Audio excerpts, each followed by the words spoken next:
Tate Modern, like Edinburgh, is a place I've previously eschewed due to tourist numbers and not attended unless necessary.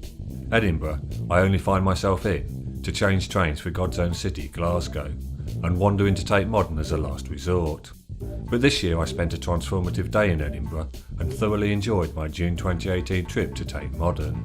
Tarquin claims it's the chemtrails making me docile. He may be correct, because I didn't notice the viewing gallery in June and stumbled upon it while exploring the Tate's extension 3 months later in September. The 10th floor Tate Modern viewing gallery, offering 360-degree views across London, became accessible to the public in June 2016, when the £260 million Blavatnik House extension was opened.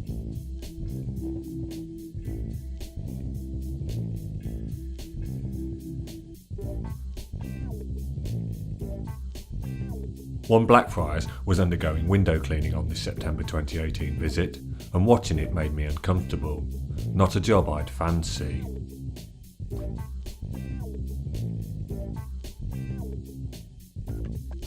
Encountering one Blackfriars while crossing Blackfriars Bridge on the way to Whitequay Bermondsey during its construction, I was often disparaging. But completed, my opinion has changed. It's not offensive at all.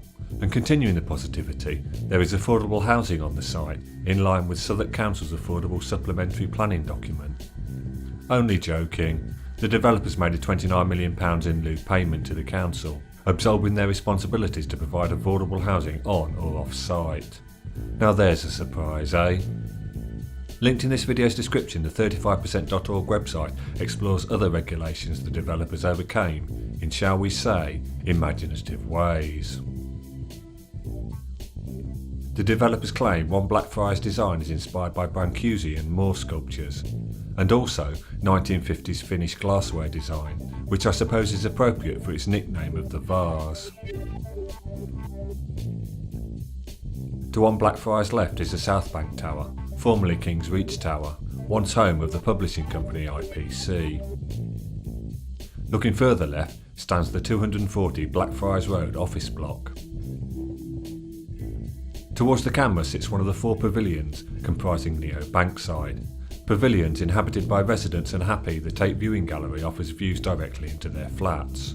The Tate has installed signs asking visitors to please respect our neighbours' privacy, in the hope gallery attendees won't stare into or photograph the flats. But it's a struggle to have sympathy with people possessing so little taste to purchase an abode in the insult to architecture that Neo Bankside represents.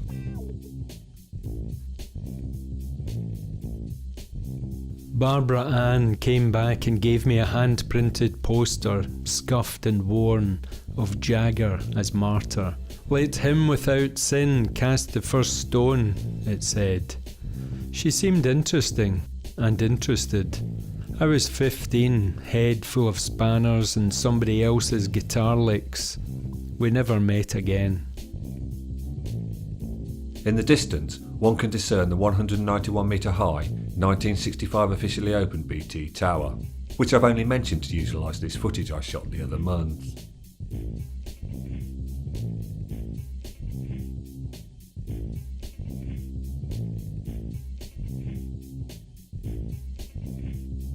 Northwest span Blackfriars Rail Bridge and behind it the Road Bridge.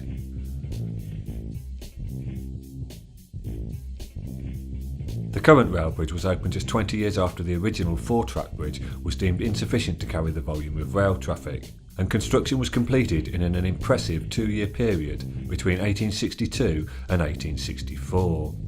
The 2 bridges ran in tandem, but by the mid-20th century the original couldn't handle the weight of modern freight trains, and finally closed in June 1971. 1985 saw it dismantled, leaving the red pontoons we see today.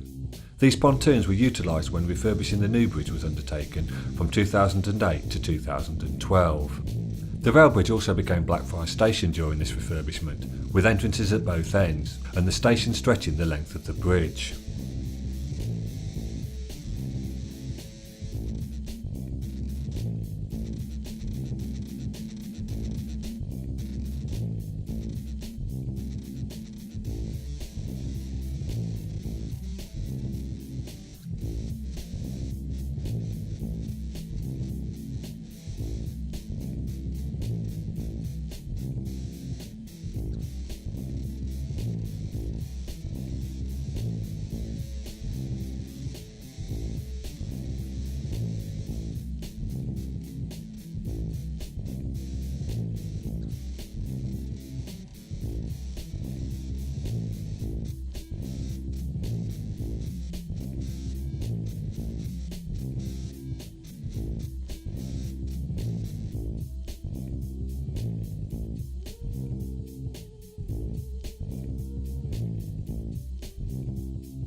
Moving round we can see Vintners Place,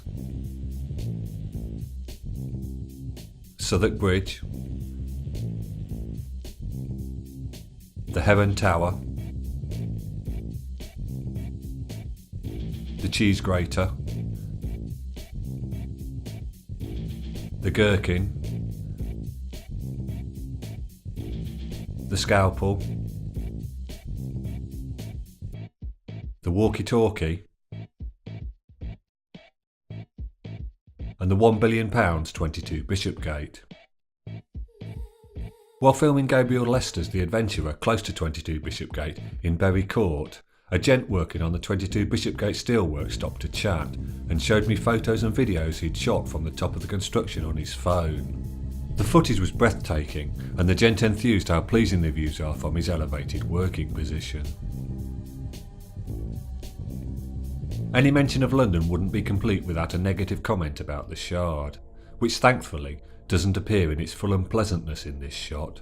Perhaps a sheet can be thrown over it, like they've done to Gormley's sculpture on St Bride Street, to stop it offending passers-by.